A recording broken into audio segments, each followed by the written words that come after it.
Good morning and good evening to all our viewers. After a long break, I'm back. And after a long time, we have Sir James with us again. A warm welcome to you, Thank Braha you. sir. Thank And you.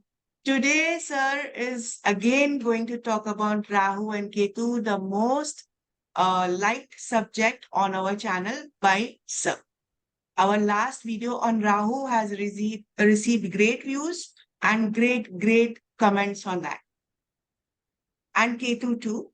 It has crossed 40,000 views on our channel and more. Thank you, sir. Thank you for such great insights on all your My pleasure. So, all our videos. Sir has written many books, so as we are all aware of these Rahu and books.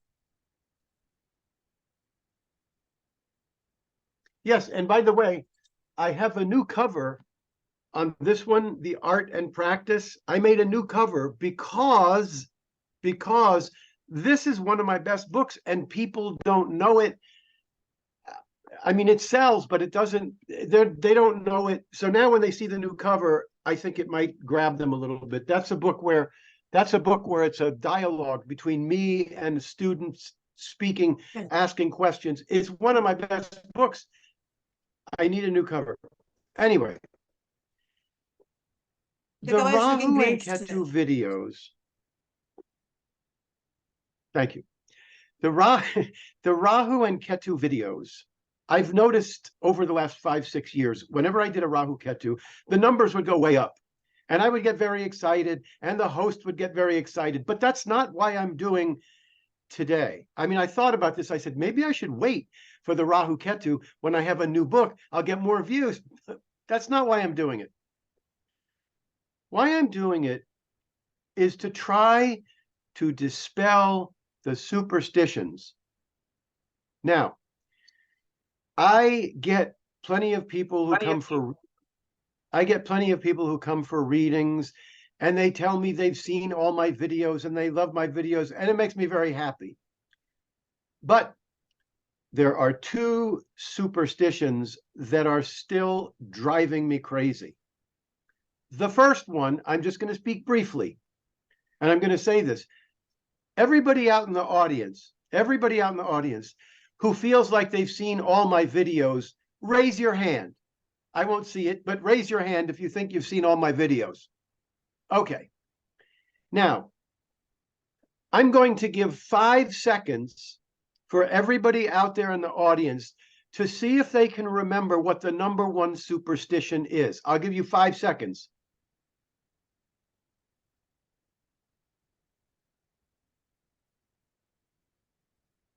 So we could have invited many people over here for the session, sir. The number one superstition is Sade Sati.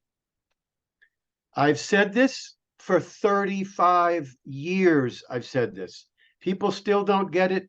They come to me for a reading. They love my work. And then they tell me they're worried about Sade Sati. So I'm just going to explain it again. Why is it the number one superstition? It's the number one superstition because Sade Sati happens every 7.5 years for 2.5 years. That means that Sade Sati, it happens for 7.5 years every 29 years, okay?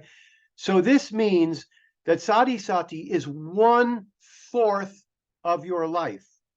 Now, if you think that 1/4 of your life is ruined because of Sade Sati, think of the ridiculousness of that. It's absurd. So I'm 71. If Sade Sati was accurate, I would have to tell you, if you asked me, James, how was your life?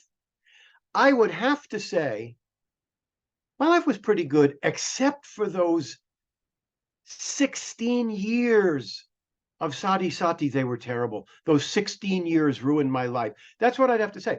If I lived to 80 and you said, how was your life? I'd say, oh, my life was pretty good, except for those 18 years that were terrible. Okay? Now, when Saturn is in the house with the moon, that is a difficult transit for 2.5 years. I admit that. But the idea that Saturn is ruining your life when it's before the moon, the house before the moon, the house after the moon, I'm going to say it another way to try to dispel the superstition.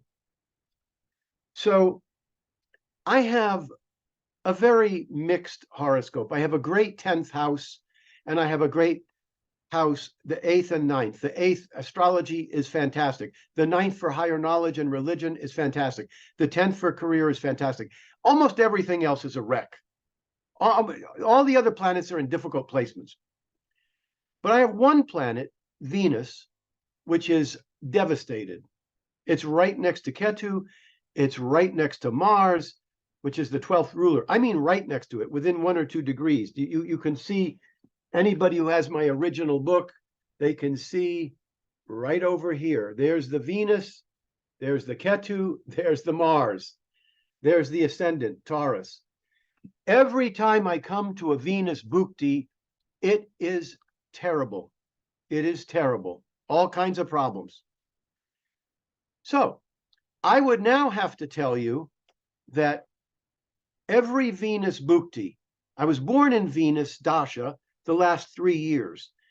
Then there was a Sun Venus, then there was a Moon Venus, then there was a Mars Venus, then there was a Rahu Venus, then there was a Jupiter Venus, and now I'm 3 weeks away from ending the Saturn Venus.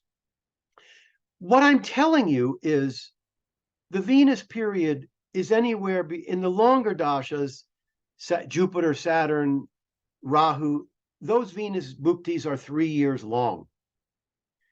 So if you ask me about my life, I would have to say Rahu, Jupiter, Saturn, those are 3. That would be 9 years that were difficult from Venus bhukti. And then another 3 or 4 years difficult Venus bhuktis in the sun, in the moon. And in the okay. So I would have to tell you that 12 or 13 years of my life were extremely difficult because of Venus. Add to those bad years 16 years of Sade Sati. I would take a razor blade and cut it. I would end it if I had 30 bad years out of 70. It's ridiculous. So the Sade Sati is a superstition. Everybody loves it. Oh my God, I'm coming to Sade Sati. I'm so scared. It makes no sense. It just makes no sense. But when Saturn is with the moon, especially for 2 or 3 months when Saturn's with the moon, it's very difficult. But not the whole 7.5 years. It's just, that's superstition number 1. Superstition number 2 is that Rahu and Ketu are all bad because they are a Rakshasa.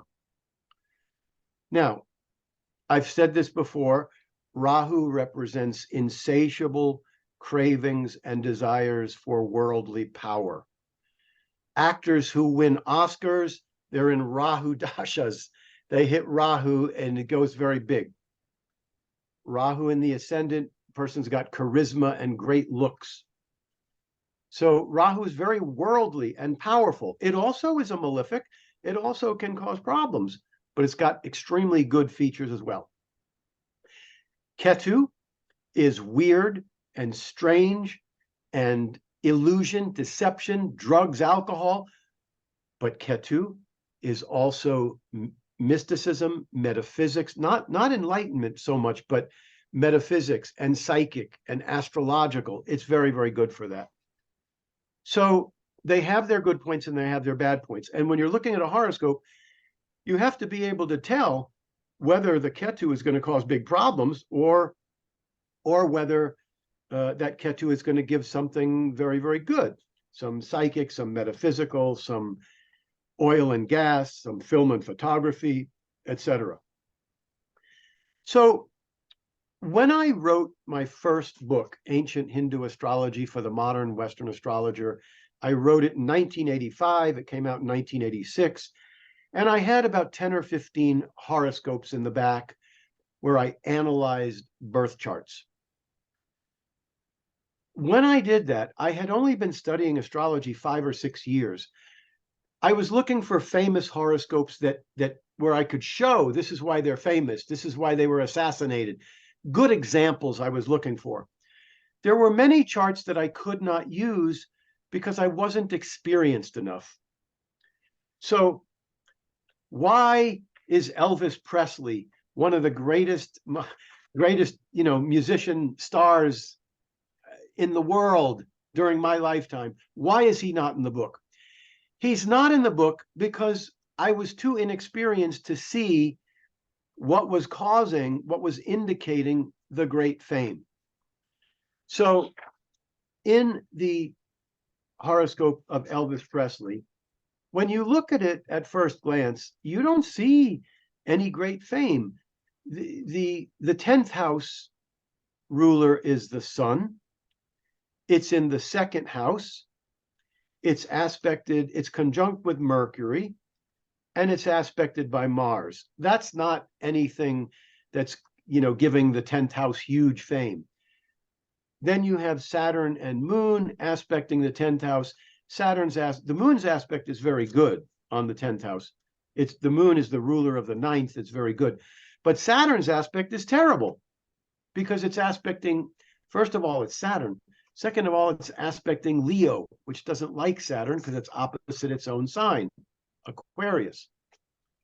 So the 10th house is not showing us his great fame. It shows a good 10th house. The 10th rulers with Mercury. It could be musical. It could be writing, teaching, communications.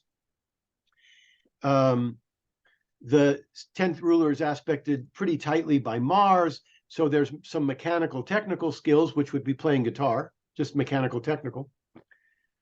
And then the aspects to the 10th house, they're okay, but it's nothing huge. The ascendant's nothing huge here. The 10th house is nothing huge. Now you look at the ascendant, okay? So the only planet aspecting the ascendant is Saturn. That's not good. That's not helping the ascendant. The ascendant ruler, Mars, is in the 11th house. So that tells us that his career could involve large sums of money. His career could, well, not his career, his life. Mars is the ascendant ruler. So his life could involve large sums of money. His life could involve friends and groups. Elvis Presley was extremely generous to his friends. He loved his friends. He was very close to his friends. But where is the big personality? Where is the big personality indicated from this Scorpio ascendant? I'll tell you where. Now, when I started astrology, my mentors did not use the aspects of Rahu and Ketu. In the ancient scriptures, it said that Rahu's exalted in Taurus, but my second mentor, not my first mentor was R. Santanam, the translator of all those classic Indian Jyotish texts. But the second teacher, Bhatia, had been in the field for 20, 30 years.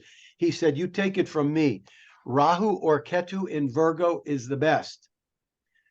It took me 5 or 6 or 7 years to figure out for myself that the Rahu and Ketu aspects were powerful, just like other aspects. So when you look at the Mars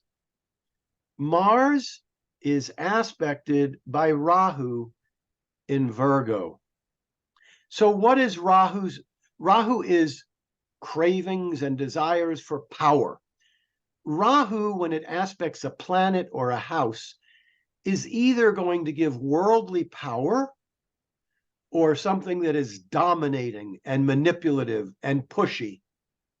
So Rahu aspecting the ascendant ruler is either going to make him very worldly and very powerful, or it's going to make him domineering and pushy.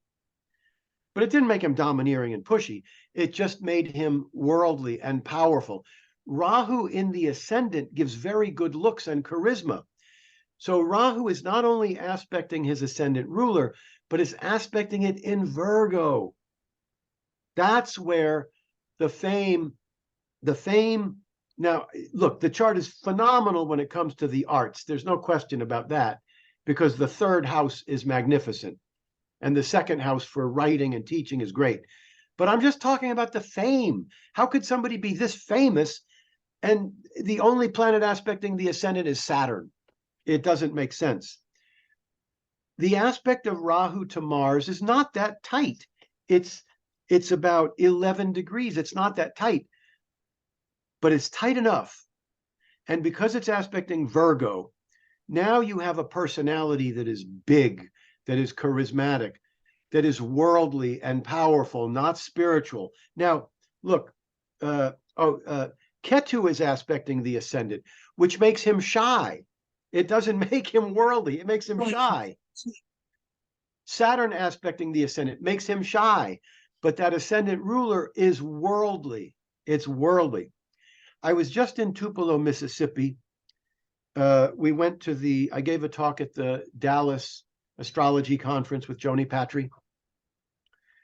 And on the way home, we went through Tupelo, Mississippi, which is where Elvis was born. So we went there. And there's a wonderful story. When he was either 9 or 11, it was his birthday, and he wanted a gun or a bicycle. The mother and the man at the hardware store where they bought the stuff said, no, a gun is too dangerous. The mother said, how about a bicycle? She said, he may fall off. Why don't you get him this guitar? Elvis started crying. I don't want a guitar. I want a bike. I want a bike. You can't have a bike. Take the guitar. I don't want the guitar. Take the guitar. He takes the guitar and he tries to sell it to his friends, not sell it. He goes to his friends that have a bicycle and he says, they were dirt poor. They were dirt poor. He said, please trade me your bicycle. I'll give you this guitar. Nobody would do it. So anyway, when you're looking at horoscopes, you've got to look at the aspects of Rahu and Ketu. Okay. The other thing about this is, I've said this in all my videos. Actually, let me say this first. First of all, the third house is magnificent, which is why he had not just artistic talent, but what made him famous was his music, but also his movements, his gyrations. He was moving his body in ways other people didn't do. That's the third house being filled with energy. The third house is energy, energy, energy. Rahu in the third house is giving phenomenal energy. Al Pacino has Rahu in the third house in Virgo, the house of the arts in Virgo. Tremendous energy. And Venus is in the third house, giving artistic and giving energy. And the third house ruler, Saturn, is with the ninth house ruler, Moon. So the third house is phenomenally strong. That's his artistic energy. The mother was very depressed. The mother was depressed, and that's from Saturn in the fourth house, and that's from Saturn with the Moon. He also had his own depression from that Saturn Moon in the fourth house. But the other thing that I've said about North Node in the Western chart is that when there's a planet next to the North Node, it doesn't mean you will do that activity, but if you do, it goes well. So if North Node is right next to Mercury, if the person pursues writing and teaching, it goes very well. If Jupiter is near the North Node and the person goes for doing something religious or spiritual, in the world as a career, it goes very well. If Mars is next to the North Node, it'll be very good for sports and mechanical, technical, if they do it. So this guy didn't want a guitar, but when he got it and started using it, the Venus, aside from the third house being strong, I mean, the third house, from the start, he's going to be in the arts or he's going to be very energetic because the third house is so strong.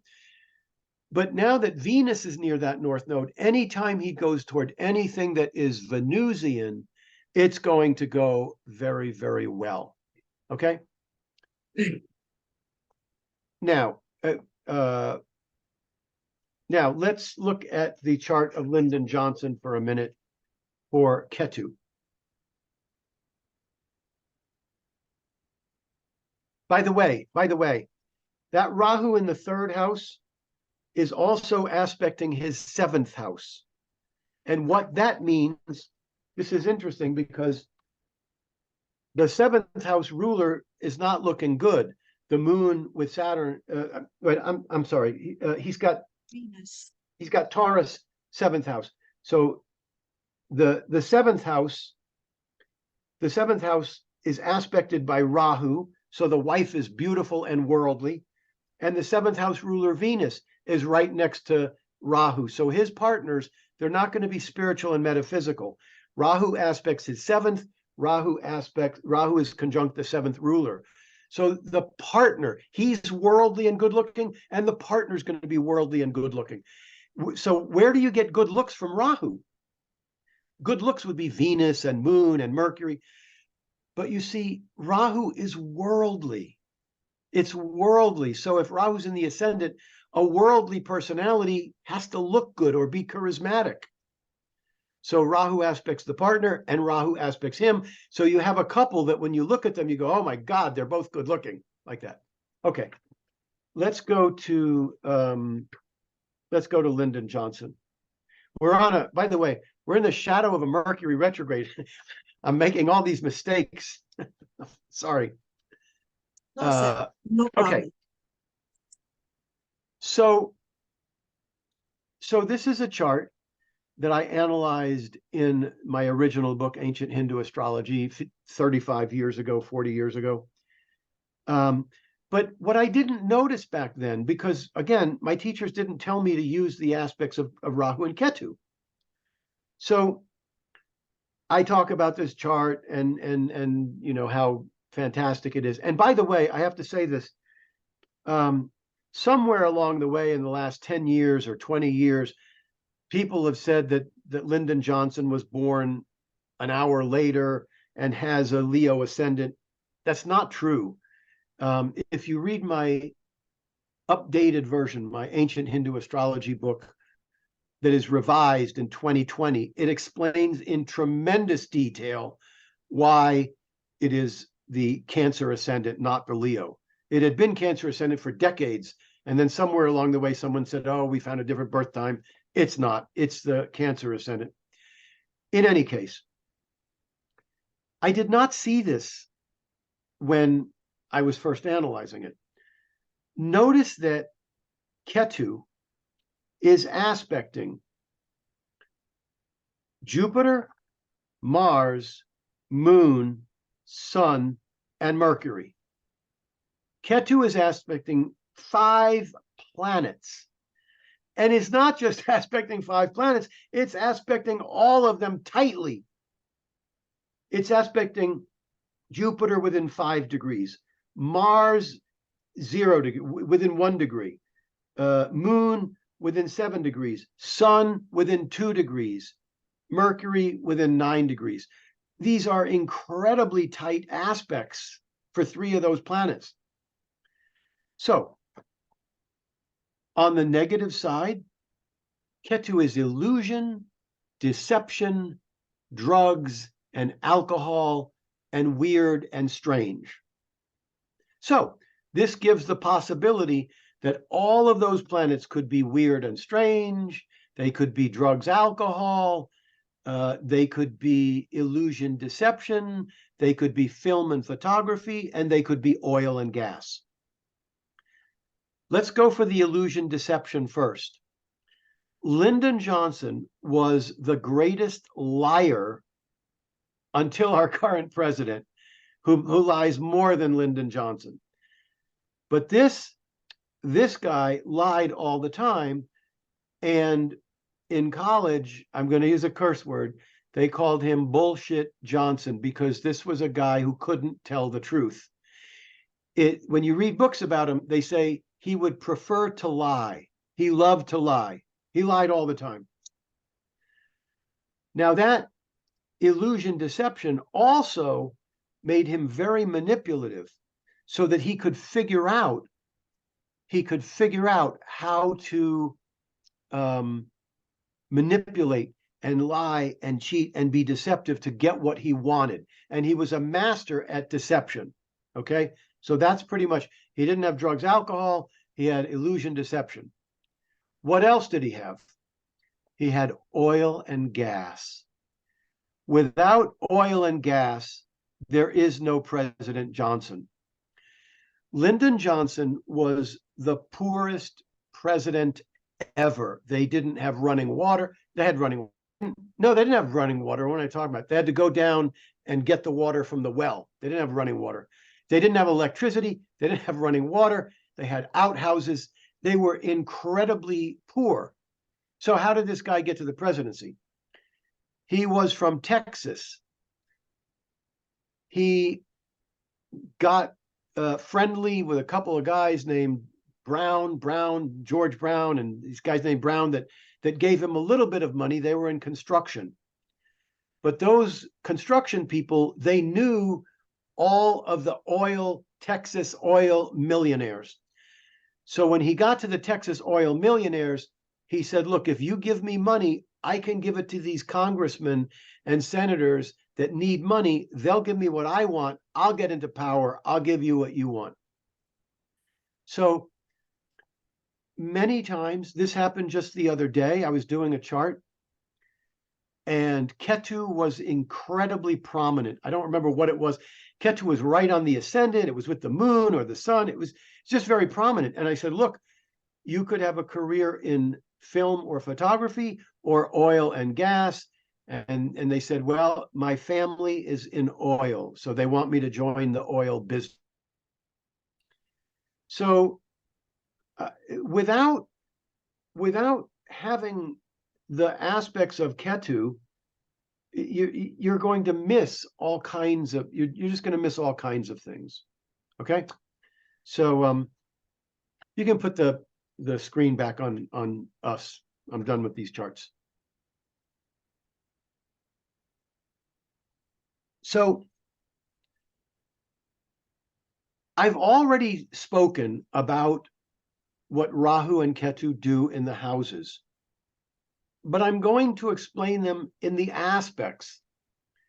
Now, this is something you should be able to figure out yourself, but I know the way astrology is. It's very difficult, and you need people that have done it to explain it. For example, one of the things I didn't put in the sutra book, was that when there's a stellium of planets, when there's 3 or 4 planets in a house, the first planet in that house is going to be the most prominent. I mean, look, it's possible that you could have several planets in a house, and one of the middle planets is super strong in its own sign, et cetera, et cetera. But you've always got to look at the first planet. If there's 3 or 4 planets in a house, look at that first one. Make sure you look carefully at that one. So The first these are, one I you would, mean, sorry, sir. The first one you mean is one with the lowest degree? lowest degree. Okay, thank you, sir. Lowest, yeah. So this is something, God knows if I ever would have figured that out, but somebody taught it to me. So I'm going to go over the aspects you should be able to figure out based on Rahu being, now here's the thing. When you're looking at Rahu aspects, they're either going to be worldly and powerful and successful, or it's going to make the person domineering and manipulative and pushy. So if Rahu is with the moon, the person's mother could be dominating and pushy and manipulative, or the mother could be powerful and worldly. You're going to have to weigh that based on the other aspects that are going on. If Ketu is aspecting a planet or a house, let's say Ketu is aspecting Venus, that could be wonderful for film and photography, or it could be that in the love life, the person gets illusion, deception, drugs, alcohol from the partner. You're going to have to figure out which it is. And part of it is intuitive, but the other part is, let's say that Venus is aspected by Ketu. Then you're going to want to look, how is the third house for the arts? Could the person be artistic? But you're also going to be looking, let's say Ketu's aspecting that Venus, but let's say that Saturn is also aspecting that Venus. and maybe the sun or Mars. Now you're talking about Ketu joining in with other malefics. Then you're going to have to assume Ketu hitting that Venus is not going to be good for illusion. It's not going to be good for film photography. It's going to be illusion deception because there's so much karma going on there. If Ketu's aspecting Venus and so is Jupiter, now you're seeing Venus is incredibly strong from the Jupiter, and it's getting the Ketu, which could be good because it's with a good a benefic aspecting. So Ketu will come in and join the benefic, or Ketu will come in and join the malefics. The same with Rahu. So if Rahu is aspecting the sun, the father is the sun. The father might be powerful and worldly or successful, or the father is dominating and manipulative and pushy. So if the sun is aspected by Rahu, but so is Mars, then you're not gonna be thinking worldly. You're gonna think the father's pushy and manipulative. Or Saturn's aspecting the sun and Rahu. Rahu and Ketu are the most difficult to predict. Now, I don't have trouble generally predicting Rahu and Ketu in the natal to horoscope. Where the trouble comes in is when someone's coming to a Rahu Dasha or a Ketu Dasha. It's very difficult to know what that Dasha is going to do. Very difficult. So I'm telling you this because Rahu and Ketu are not, because they're not planets, they tend to be more affected by the planets that are aspecting them. So if Ketu is being aspected by Jupiter, it's going to go more on the positive side. If Ketu is aspected by malefics, it's going to go more on the negative side. And the same when Rahu or Ketu are aspecting. So if Ketu is aspecting the 7th house and Jupiter's aspecting the 7th house, the partner is super spiritual and metaphysical. But if Ketu is aspecting the 7th and Mars or Saturn's aspecting the 7th, that Ketu now becomes illusion deception. In other words, you've got to, in the Sutra book, I talk about Rahu in particular can go either way. It depends on what's aspecting it. And it's the same with Ketu. It's the same with Ketu. It's going to depend more on, but you need to let go of that superstition. It's a Rakshasa. It's a Rakshasa. Yeah, it's a Rakshasa, but the Rakshasa it craves power. And we're living in a world. We're not living in the astral plane. We're living in the world. Now, if your life is about spirituality and Rahu is cravings and desires, it's not fun. I'm going to give you an example. I hit the Mars Dasha at the age of 20, 21, something like that. My whole life changed dramatically. I went to the spiritual life because Mars rules the 12th. I have a Taurus ascendant. Mars rules the 12th. And Mars is 1 degree away from Ketu. I went straight into vegetarianism. I went straight into reading all the Hindu philosophy. I started meditation. I became a TM teacher. And then Rahu hits at the age of 27, 28. Rahu hits. And Rahu's in the 10th house. Suddenly, I said, this enlightenment stuff, it's great, but it's all about me. I want to do something to help the world. Rahu's in the 10th house. I want to help the world. I want to do something worldly, powerful. But here's the thing. My life was always more about enlightenment. Once I learned about enlightenment, my life's been about enlightenment. When I would visit psychics after I wrote my astrology books, after the Mars Dasha was over, I was in Rahu Dasha, I'd go to psychics and I'd say, I have a book coming out. I have a book coming. The book will be okay. But your life's not about astrology. It's about religion. This happened over and over again. But they were accurate. My concern was enlightenment, moksha. Astrology is a career. I love it, but it's a career. So when the Rahu Dasha began, suddenly big changes. I got divorced.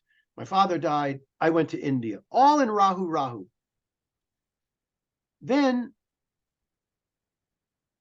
I was still meditating. I was still pursuing moksha. That's what I cared about more than anything.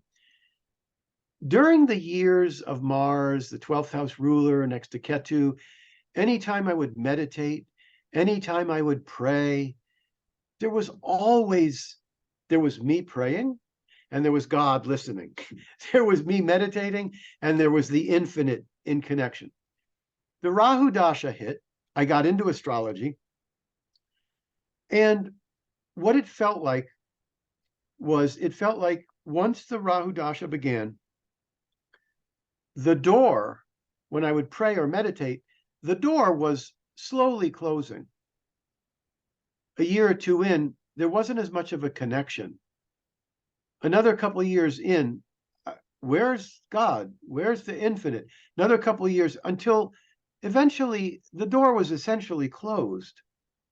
It doesn't mean that meditating wasn't working. It doesn't mean that I wasn't gaining evolution. It just meant that the metaphysical spiritual world was gone. It came back in Jupiter. It did come back in Jupiter. I just did a chart for a woman yesterday. I explained this to her because it was a spiritual chart and she had hit the Rahu Dasha, and I think she was 10, 15 years into it.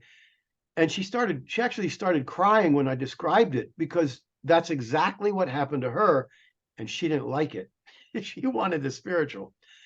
But what you have to understand is, I mean, in those 18 years of Rahu, I went all around the world. I wrote books. I had a big career. I just didn't have the connection. I meditated, but I didn't have the connection, the spiritual connection. But you can't say Rahu's bad. Rahu is power and worldly.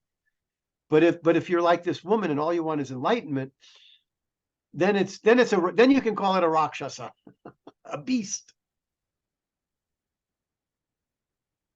So if Rahu aspects the first house, now I'm going to go over the houses, but if you know what Rahu in the houses does, the aspects are going to be similar. But I'm going to say it anyway to dispel, for two reasons: to dispel the superstition, but also to make sure that you see the aspects. You have to see the aspects. They aspect the 9th and the 5th. They don't aspect the 7th. That's ridiculous. Rahu doesn't aspect Ketu, and Ketu doesn't aspect Rahu. They aspect the 5th and the 9th, the 5th and the 9th, not the 7th. So if Rahu aspects the first house, you want to look at how tightly it's aspecting the ascendant degree. The tighter it's aspecting the ascendant degree, you're either going to have power and good looks, or you're going to have a domineering, pushy personality. One or the other. And you want to look at what the other planets aspecting the ascendant are doing. Not so much the ruler. If Rahu's aspecting the ascendant and the ruler of the ascendant is with Saturn or something bad, that's not going to affect the Rahu aspect on the ascendant. The Rahu aspect on the ascendant, as long as there's no negative aspects there on that on that ascendant, then Rahu's going to be more about worldly power and good looks. It doesn't necessarily mean the confidence is that great. I've seen people with Rahu on the ascendant where they have confidence problems. It's too much attention on the self, and it doesn't help the confidence, but it makes them look great and it makes them worldly and powerful. If Rahu's aspecting the first house, but not the ascendant degree, maybe it's aspecting the ascendant degree within 10, 15, 20 degrees. 10 is still pretty strong. 15, 20, 25 degrees. Forget about it aspecting the ascendant degree. But it's still aspecting the first house, giving worldly power. Now, if Ketu is aspecting the ascendant, it's going to make them spiritual, metaphysical, and psychic. If Ketu is aspecting the ascendant degree, it's going to make them extremely metaphysical and psychic and spiritual, but it's going to really really be bad on the confidence. Because Ketu aspecting the ascendant degree, it means part of them is still in the astral plane. Here they are in the physical world, and Ketu's aspecting the ascendant degree within 3-4 degrees. That person's still got one foot in the spiritual world. That makes this world scary and stressful. But if it's just aspecting the ascendant, then it's psychic, metaphysical, spiritual. But if Ketu's aspecting the ascendant and a malefic's aspecting the ascendant, that's going to be rough. You're not going to get the good spiritual stuff if a malefic's aspecting the ascendant and Ketu is there. It's not going to be, oh, they're psychic and metaphysical. It's going to be big problems with the confidence. Rahu aspecting the second house is going to be big money, worldly, powerful, big money, successful money, big knowledge and information and imagination. Rahu hitting the seventh house or occupying, but Rahu aspecting the second house is going to give great imagination, which is so important, and writing and teaching and knowledge. But if that Rahu is not going to help with family life. Even if there's no negative aspects on the second house, Rahu hitting the second house is not going to help family life. But if there's malefics aspecting the second or in the second or aspecting the second and Rahu is aspecting the second, that's going to be bad for money. That's going to be bad for money. If Rahu's aspecting the second house and a benefic is aspecting the second house, Jupiter, Venus, Mercury, the knowledge, the imagination is going to be tremendous, and the money is going to be tremendous. Okay? If Rahu's aspecting the second with benefics, it won't harm the family life so much. But if it's alone aspecting the second or with malefics aspecting the second, bad for family life. The third house. Rahu aspecting the third house gives a good strong willpower. Music, dance, drama, willpower. The younger sibling, the sibling that comes right after you, is going to be worldly and powerful and successful. However, they could also be pushy and domineering. If malefics are aspecting that third house while Rahu's aspecting that third house, that younger sibling is going to be a problem and probably not worldly and successful, probably bossy and pushy. Probably. If Ketu is aspecting the third house, the younger sibling's either going to be spiritual and metaphysical. This is the sibling that comes right after you. You could have three younger siblings. The one right after you, if Ketu's in that third house, is going to be very Ketu-like. But if Ketu is aspecting that third house, it's affecting the younger sibling after you. They could be spiritual, metaphysical. They could also be film and photography and oil and gas. And that Ketu aspecting the ascendant, by the way, is oil and gas also, the person. But so the negative side, if Ketu's aspecting the third house and malefics are in the third or malefics are aspecting the third, then you've got a younger sibling who's weird and strange, and you get no benefits from them. The younger sibling could be drugs, alcohol, illusion, deception, and you get no happiness from them.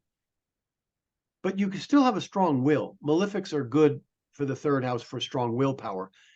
But so Ketu's going to make that sibling film and photography or spiritual, metaphysical, or illusion, deception, drugs, alcohol. It's one or the other. You got to look at those aspects to see if it's aspecting. Rahu aspecting the fourth house, large homes, big homes, worldly homes. The mother is powerful and successful, or the mother is pushy and domineering, manipulative, like that. Rahu's a malefic. It's not going to help happiness. The fourth house is happiness in the heart. Rahu aspecting the house of happiness is not going to help happiness. If if Jupiter or Venus or a benefic is there, then it'll help. But Rahu is not the kind of thing. It's not sweet and smooth, so it's not going to help happiness so much. Rahu aspecting the fifth house is going to make your children worldly and powerful and successful, similar to whether Rahu's in the fifth house. But if Rahu's aspecting the fifth and Mars is in the fifth or Saturn's in the fifth or Mars or Saturn are aspecting the fifth along with Rahu, it's no good. Then the Rahu aspect is going to be more that the child is more bossy, dominant. It's going to be the negative side of Rahu, like that. If Rahu is aspecting the fifth house, constant desires, which is okay for being successful, but it's not good for the peace of mind. But if Rahu's aspecting the fifth and Jupiter's in the fifth, Venus is in the fifth, Mercury, Jupiter aspect the fifth, and Rahu aspects the fifth, then you've got somebody where the mind is optimistic and jovial and having lots of ideas, and Rahu aspecting that fifth is going to make it better. It's you know, you got to see those. You have to see Rahu and Ketu with the other aspects joining in.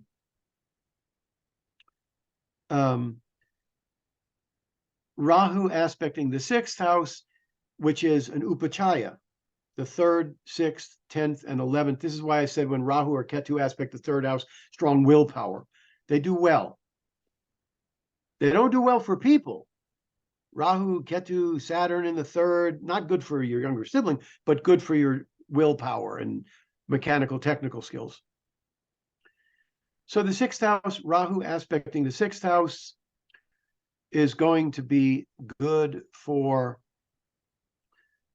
health and healing, the ability to overcome health problems, the ability to overcome enemies and jealous people, things like that. But if you have Saturn in the sixth house or a planet in a fallen sign in the sixth house and Rahu joins in, then the troubles with the co-workers and the bosses and the employers' employees are going to be worse. They're going to be worse. If the sixth house is fairly neutral, nothing's aspecting it, no planets in there, and Rahu aspects it, it'll help the sixth house. The person will work hard.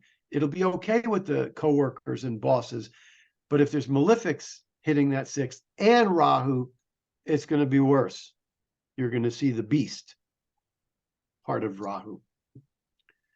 Rahu aspecting the seventh. We just saw that with Elvis Presley's chart. Rahu aspects the seventh. Rahu aspects the ruler of the seventh, Venus. The partners were gorgeous. His partners were beautiful. The seventh house, the Rahu aspecting the seventh house makes the partner worldly and powerful. Worldly and powerful and successful.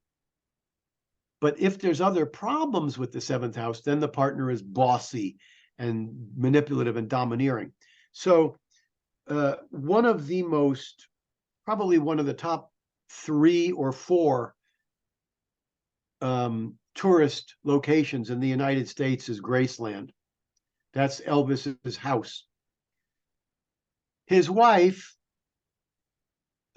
Priscilla, took Graceland. She didn't have a lot of money somehow when he died. She had to get loans. She had to take a big risk she thought people would like to see Elvis's house, but it was a big risk. It turned out to be one of the top 3 tourist locations in the United States. Every year, millions of people go there. So that is the Rahu aspecting the Elvis's seventh house and the ruler of the seventh house, making her, now she could be bossy and pushy and all that, but instead she is powerful and worldly successful, like that. Ketu aspecting the seventh, a spiritual metaphysical spouse. But I tell you what, the seventh house is not going to do well by Ketu. The likelihood of Ketu being, oh, the spouse is in film or photography, or the spouse is in oil, or the spouse is psychic and metaphysical, that's not likely to happen in the beginning. In the beginning, Ketu aspecting that seventh house is going to be illusion, deception, drugs, alcohol. After that, the person realizes, I got to get somebody spiritual. And they do. For the second one, but in the beginning, Ketu hitting the seventh is almost always bad in the beginning. But then it can be partners film and photography, partners metaphysical and psychic, could be like that. The eighth house, I don't know. If the person is interested in astrology and metaphysics, Rahu aspecting the eighth is going to energize the 8th house for astrology and psychic and metaphysical. And so is Ketu, because Ketu is a metaphysical psychic planet hitting the house of psychic metaphysical. So Ketu is wonderful when it hits the 8th house for psychic and metaphysical. Rahu hitting it will also be good in a different way. The person is craving the psychic. The Ketu hitting the 8th is where the person has great psychic ability. The Rahu hitting, aspecting the 8th means they're going towards it. They're craving it like that. So they'll develop it. Rahu aspecting the 8th will be generally good for money from unearned means, money from wills, legacies, insurance companies, pensions, royalties. It'll generally be good for that. But again, if Rahu's if the 8th house has got Saturn and Mars, if Mars and Saturn are aspecting that 8th house, then that's not going to help. Then you're going to have problems with mortgages, credit cards, inheritances will be problematic if there's a lot of malefic energy. Same with Ketu. If Ketu's aspecting the 8th, it's not going to help. Ketu aspecting the 8th will help you psychically, but it won't help you with inheritances and pensions and royalties. It won't help with that. It's a malefic. The 8th house is the reproductive system, and it could harm. Rahu or Ketu aspecting that house could harm the reproductive system, especially if that house is also being badly aspected. The 9th house, Rahu aspecting the 9th house, the gurus and spiritual teachers, they're going to be worldly. You're not going to go after a guru who's hiding in the Himalayas. That's not going to, you're not going to attract that. You're going to attract the guru who's out in the world powerful. That's Rahu hitting the 9th house. It's a malefic. It's not really going to help with the father. It could make the father worldly or powerful, possibly. But Rahu aspecting the 9th, the person's going to have some cravings and desires for religion, philosophy. They're going to have some desires for that. Ketu aspecting the 9th house, you're not going to want the popular guru. If Ketu's aspecting the 9th, you want the guru who's hidden, who's shy, who's introspective, who doesn't get corrupted by power. You're going to want the metaphysical gurus, the shy ones, the ones that are hiding like that. Rahu aspecting the 9th would be a lot better for travel than Ketu. Rahu aspecting the 9th would energize the 9th house, so you're craving travel. Ketu might be that you want to travel, but you want to travel to the hidden places, not so much, like that. Rahu aspecting the 10th is really good. It's like Rahu in the 10th. I mean, Rahu in the 10th, any planet in a house is usually going to be more significant than that planet aspecting a house. But Rahu in the 10th is phenomenal for career success, assuming it's not terribly afflicted. But it's always good. It's always a good feature to have Rahu in the 10th. Rahu aspecting the 10th is not as good, but it is definitely, like if somebody says, will I be successful? And Rahu's aspecting the 10th, I say, that's definitely going to help. It's going to make the career bigger, larger. A demon, the Rakshasa, he wants power. It's going to help the career. It's a upachaya. It likes malefics. It could make the father is the 9th house and the 10th house, could make the father either worldly successful or pushy, domineering, etc. And if there's other bad malefics in the 10th, that Rahu aspect in the 10th is not going to help the father. It's just going to pile on negative energy if there's other bad aspects to the 10th house. Rahu aspecting the 11th, the eldest sibling is going to be worldly and powerful or pushy and smothering.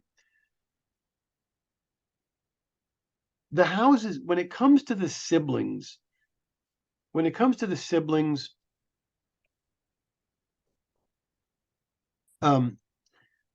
it's hard to know for sure. in theory, and most of the time, definitely most of the time, the 11th house is the eldest, not the elders.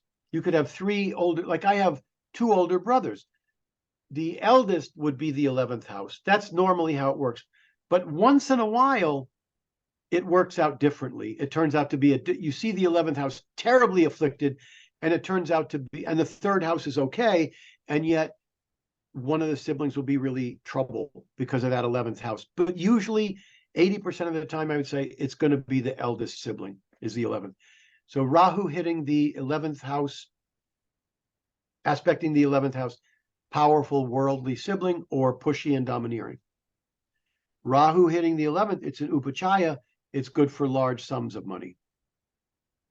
Ketu aspecting the 11th, eldest sibling is going to be weird and strange, or illusion, deception, drugs, alcohol, or if you get lucky, the eldest sibling will be psychic and metaphysical. Most of the times, I think it's going to start out on the negative side with Ketu. It's a malefic, and it's usually going to not help the eldest sibling, usually. Friends would be psychic and metaphysical. They could also be weird and strange, illusion, deception, drugs, alcohol, if Ketu aspects the 11th. Rahu aspecting the 11th, friends could be powerful and worldly. Famous friends, worldly friends. Rahu aspecting the 12th house, some cravings and desires for moksha, higher consciousness, enlightenment, like that.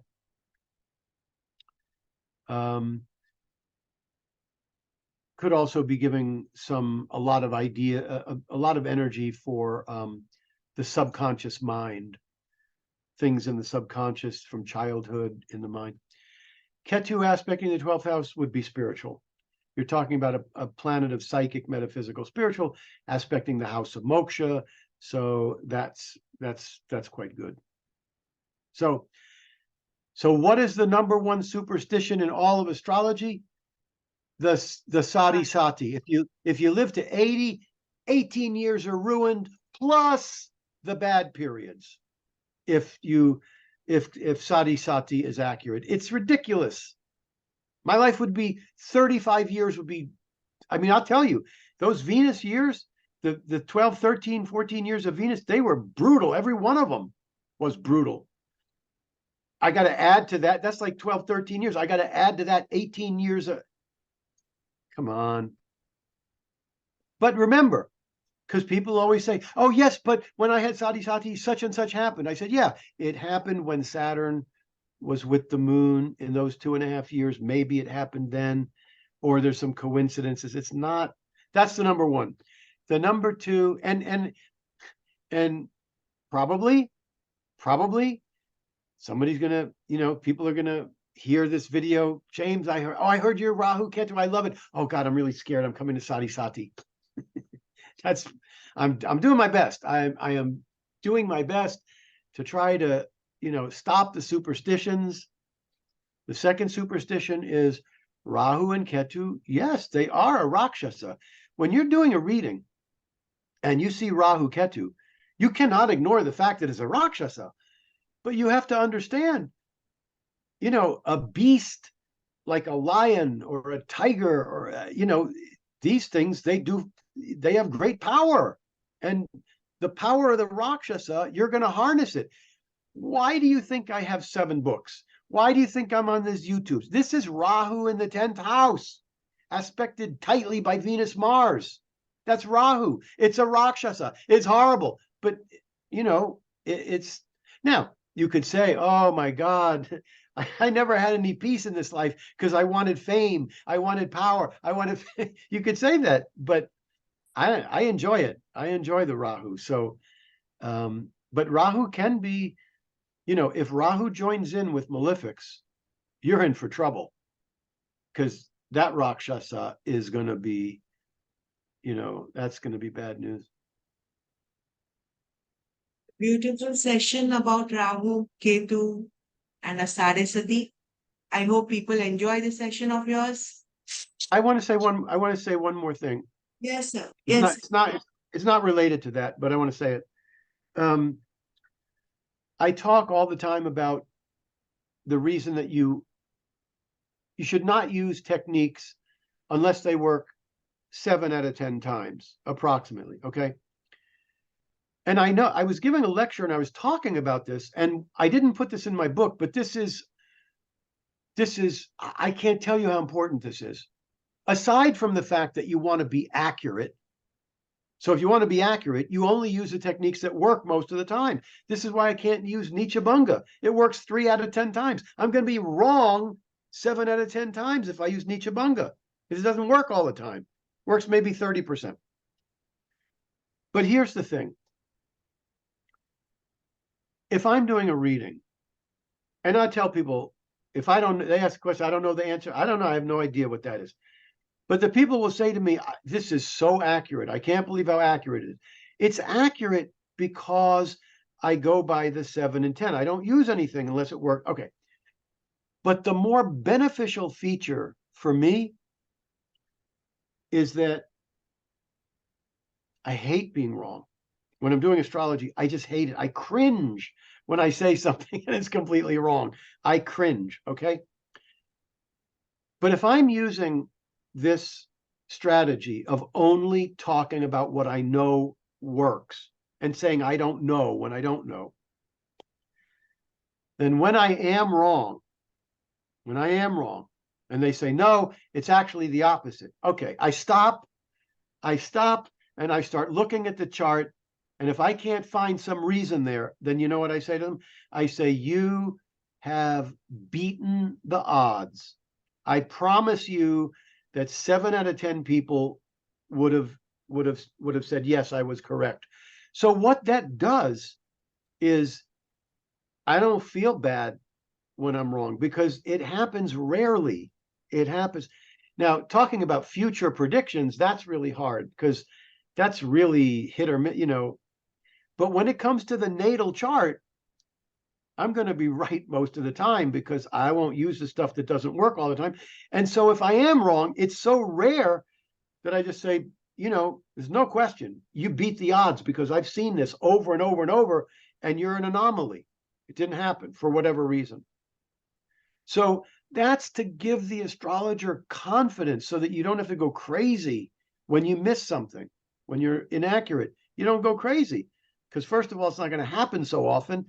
And second of all, there's no astrological reason for it. Now, look, in your first 5 or 6 years, 8 or 10 years, there may be an astrological reason and you're not seeing it. It takes a long time. I could not analyze charts the way I do now back then. There's no way. I look at a chart right now. Within 2 minutes, I can see if 3 or 4 planets are aspecting one house. I didn't see that before. I would say, oh, this is aspect. I couldn't. You know, it's the chart, the brain starts to work like a computer.